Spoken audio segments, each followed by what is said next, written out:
নমস্কার বন্ধুরা, আমি সুতপা চলে এসেছি আজকে আমার রান্নাঘরে। দেখো, বানিয়ে নিচ্ছি ক্যাবেজ কাটলেট। এই বাঁধাকপিটা দিয়ে কাটলেট বানাবো। সমস্যাটা এক জায়গাতেই, বাচ্চাদের নিয়ে। বাচ্চারা কিছুতেই সবজি খাবে না।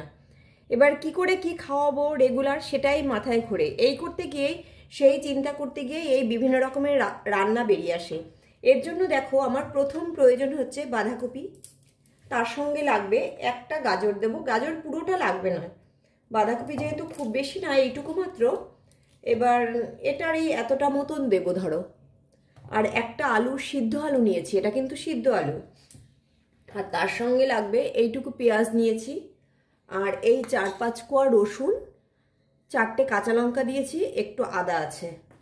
আর দরকার ব্রেড কাম। এবার ব্রেড তো আমার কাছে ফ্রেশ ব্রেড ছিল, যেহেতু আর গুঁড়োটা নেই বলে আমি এটাকেই মিক্সিতে দিয়ে পুরো গুঁড়ো করে নেবো আর কি। যতটা হয় ওতেই হয়ে যায়। এবার আর কাটার জন্য আমি নিয়েছি এটার এই সাইডটায় আমি সমস্ত কিছু আগে ভালো করে কেটে নেব। বাঁধাকপিটা কাটা হয়ে গেছে, আলুটাও আমি এটাতেই কেটে নেব, ওই দিকটাতেই পুরো কেটে নেব। গাজরও সবই একই রকম কেটে নেব। তাহলে কি হবে, আলুটা গোটা গোটা কিছুটাই থাকবে না, পুরো একদম মিশে যাবে, বাঁধাকপির সাথে পুরোটাই মিশে যাবে। এবার এই যে গাজরটাও এখানেই কেটে নেব, যতটা দেব ঠিক ততটাই কাটবো। দেখো, লবণ দিয়ে আমি এটাকে ভালো করে একটু মাখিয়ে নিই আগে।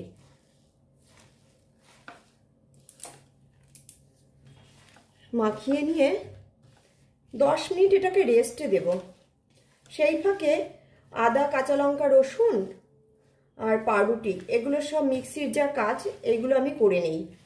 10 মিনিট রেস্টে দিয়ে এগুলো একটুখানি মিক্সিতে ঘুরিয়ে নিয়ে আসি, তাহলে তাড়াতাড়ি হবে। আর এর মধ্যে আমার লাগবে একটা ম্যাজিক মশলা আছে আমার কাছে, আমি নিজেই তৈরি করেছি যেটা।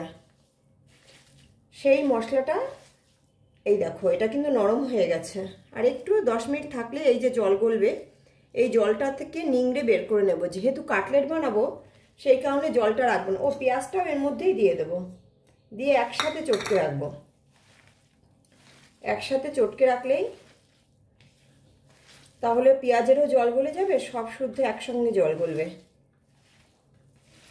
এই বাচ্চাদের যদি একবার দিয়েছো, ব্যাস, বাচ্চারা কিন্তু বাইরে থেকে খাবার কিনে খাবে, ও কাটলেট কিনে খাবো, ভেজ কাটলেট বলো, সে যে কোনো কাটলেটই ভুলে যাবে।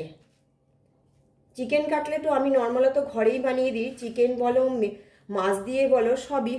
এবার সেই কারণে আমার বাচ্চারা খুব একটা বাইরে থেকে অর্ডার করার জায়গাই পায় না, বলে যখন, বলার আগেই আমি বাড়িতেই তৈরি করে দিই। 10 মিনিট বাদে চলে এসেছি। এই দেখো, পাউরুটিগুলো মিক্সিতে দিয়েছি, পুরো এরকম হয়ে গেছে। এটাকে না, যদি 3-4 মিনিট একটু মাইক্রোওভেনে দিয়ে নিতে পারো, তাহলে এটা একদম কোটোয় করে দীর্ঘদিন থাকে, কিচ্ছু হয় না। আর যাদের পাউরুটি নেই, এই মাইক্রোওভেন নেই, তারা কড়াইটা গরম করে গ্যাস অফ করে দেবে। অফ করে দিয়ে তারপরে সেটাকে সেই কড়াইয়ের মধ্যে পাউরুটিগুলোকে ছড়িয়ে দিয়ে রেখে দিতে পারবে, দীর্ঘদিন থাকে, কিচ্ছু হয় না। এইবার করব কি, আমি এইগুলোকে চিপে চিপে এটার মধ্যে তুলে নেব। দেখো, একদম নিংড়ে নিংড়ে তুলবো, পুরো যতটা পারবো রস এটা থেকে ফেলে দিতে হবে, না হলে কাটলেটগুলো করা খুব সমস্যা হয়ে যাবে। একদম নিংড়ে বের করে নেব।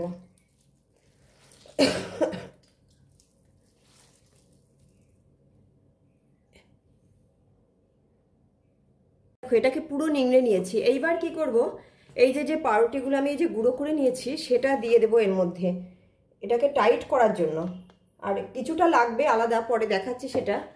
আর এর মধ্যে দেব এই যে আমি একটা ম্যাজিক মশলা করেছি, দেখো এটার মধ্যে অনেক কিছু আছে, গরম মশলার সব কিছু আছে, জয়িত্রী, জায়ফল, তারপরে তোমার হলুদ, ধনে, জিরে, সব কিছু। এটা 1 চামচ মতন দিয়ে দেব। সব কিছু, সমস্ত কিছু দিয়ে একটা মশলা তৈরি করা। এটা কিছুটা চাট মশলা, এর মধ্যে আমচুর পাউডার আছে, সব কিছু দিয়ে একটা মশলা তৈরি করা, যেটা এরকম চাট মশলার মতন।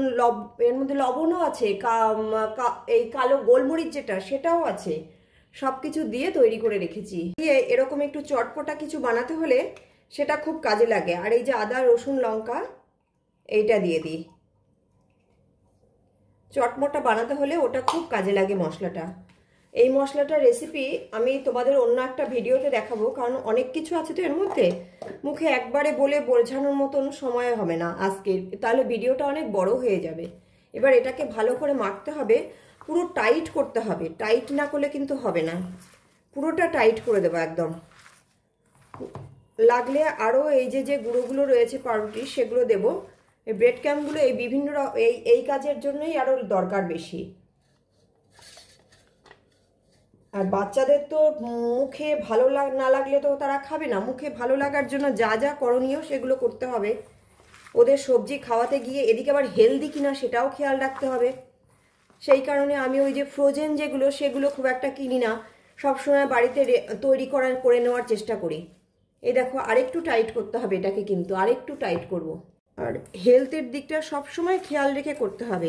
আমি কিন্তু খুব কম তেলে ভাজি, বেশি তেল আমি ইউজ করি না। এগুলো ভাজবো ঠিকই, কিন্তু কম তেলে ভাজবো। দেখো বেশি তেল দিলে পারে ডুবো তেলে দেব না, একটু সেকা সেকা তেলে ভাজবো, সেটাই বেশি। এই অবস্থায় না লবণ টেস্ট করে নেবে, আমার লবণ লাগবে না। মশলাটার খুব সুন্দর গন্ধ বেরিয়েছে, কিন্তু তোমরা এই মশলাটার আমি রেসিপি অন্য একটা ভিডিওতে আমি দেখিয়ে দেব। লবণ লাগবে না, আর এর মধ্যে যেহেতু গোলমরিচ দেওয়া আছে, লঙ্কা সেই হিসাবে দেবে। এটা খুব টেস্টি হয়। এই দেখো কেমন টাইট হয়েছে, দেখেছো? এবার যে যেভাবে পারবে কাটলেটের শেপ দেবে। আমি দেবো অন্যরকম করে, তোমাদের দেখাচ্ছি কি করে দেব। এই যে এটা দিলাম, এই প্লেটটার উপরে কিছুটা এই যে পাউরুটির গুঁড়োগুলো আমি ছিটিয়ে দেব, কেন আরও শর্টকাটে হবে। আমার তো বললাম না আমি শর্টকাটে রান্না করতে পছন্দ করি সবসময়। আমার রেসিপিগুলো দেখবে খুব সহজে কি করে হয়। এই যে দিয়ে এরকম চাপ দেব, এদিকে বড় বড় হবে, এদিকে একচোটে আমার দুটো কাজ হয়ে যাবে। প্রথম কোট যেটা পাউরুটির গুঁড়োর সেটা লেগে গেল। দেখো বড় বড় পুরো কাটলেটের শেপে কিন্তু হয়ে গেছে। এটা খুব সহজে উঠে যাবে, দেখেছো? আবার একটু গুঁড়ো ছেটাবো।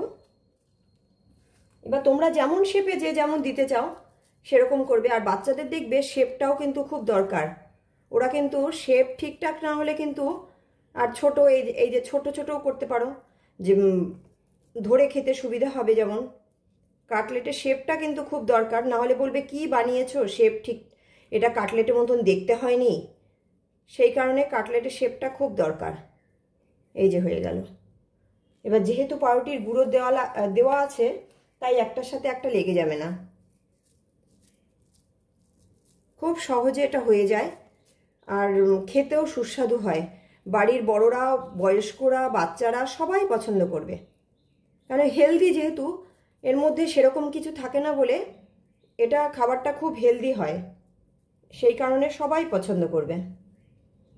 দেখো কত সুন্দর হয়ে গেল। এবার আমি কড়াইতে তেল বসিয়ে দিচ্ছি, আর একটা বানিয়ে নিই, কারণ আর একটা আমার আর খুব বেশি হবে না। আর এই দেখো এগুলো তো একটু মোটা মোটা বড় বড় করতে হবে, এই মোটা খুব বেশি হয় না, একটু বড় বড়োর জন্যই। আর পুরোটা যেহেতু ব্রেড ক্রাম্ব দিয়ে মাখানো, তাই একটু মোটা হলেও কোনো কিছু যায় আসে না। তেলে ভাজার পরে অটোমেটিক এগুলো শক্ত হয়ে যায়। এই দেখো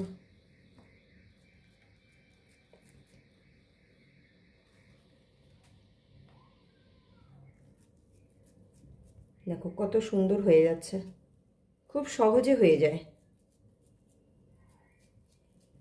যে যেভাবে পারবে বানাতে পারবে। এটা শেপ দেওয়াটা নিজস্ব ব্যাপার, তবে বাচ্চাদের দিকে তাকিয়ে ওরা ওই যে রেস্টুরেন্ট স্টাইল পছন্দ করে সব সময়, রেস্টুরেন্ট স্টাইল পছন্দ করার জন্যই ওদের মুখের দিকে তাকিয়ে একটু শেপটা ভালো বানাতে হবে, না হলে ওদের পছন্দ হবে না। দেখো হয়ে গেছে।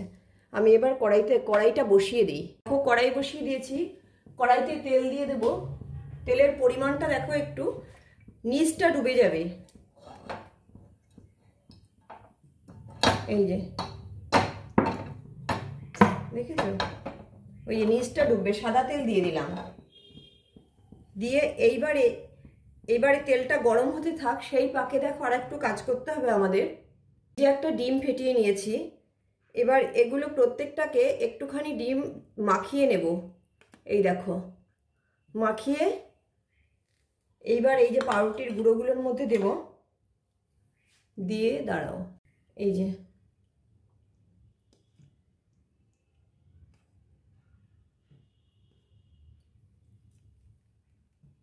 এই দেখো সুন্দর হয়ে গেছে। এইবার এইগুলোকে তেলের মধ্যে ছাড়বো। এইভাবে প্রত্যেকটা আমি দিয়ে নিচ্ছি।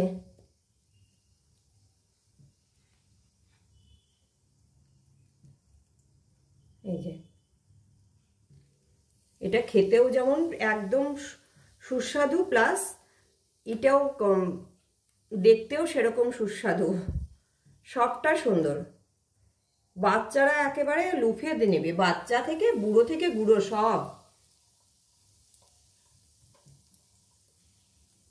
এইবার আরেকটাও দিয়ে দেবো। এই দেখো 4টেই দিয়ে দিলাম। এবার এটাকে একটু ঢাকা দিয়ে দিই। ঢাকা দিয়ে গ্যাস বাড়িয়ে করব, গ্যাস বাড়াবো না, মিডিয়াম গ্যাসে ভাজবো। তাহলে হবে কি, যেহেতু তেলটা কম আছে, ওই পেঁয়াজগুলো আস্তে আস্তে নরম হয়ে যাবে, নরম হয়ে ভালোই ভাজা হয়ে যাবে। আর তার নিচের দিকটা লাল হয়ে গেলে তারপরে উল্টে দেব। এবার এইভাবে গ্যাসটা একটু মিডিয়াম ইসে গ্যাসটা দিয়ে দেব। এই যে দেখো উল্টে দিলাম, কত সুন্দর হয়ে গেছে। একটা সাইড দেখছো পুরো শক্ত হয়ে গেছে।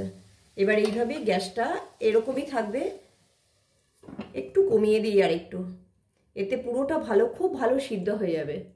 আর পুরোটা এই যে ব্রেড ক্রাম্ব দিয়ে মাখানো তো, ওতে শক্তও হবে, ভালো লাগবে খেতে বেশ।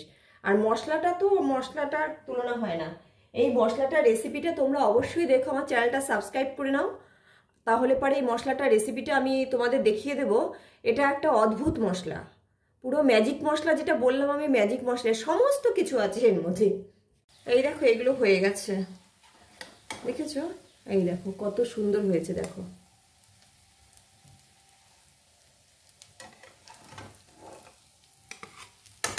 পাশে একটু সস দিলেও ভালো, না দিলেও ভালো।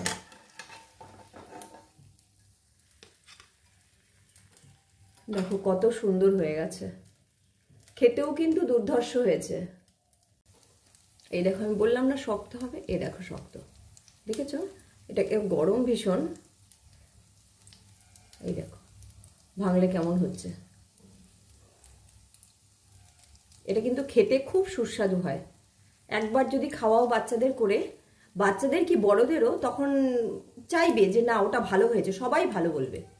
এটা একদম আমি গ্যারান্টি দিয়ে বলছি, এটা খুবই সুস্বাদু হয়। একবার করে ট্রাই করো, আর চ্যানেলটাকে প্লিজ সাবস্ক্রাইব করে দাও। একদম এই দেখো কত সুন্দর হয়েছে,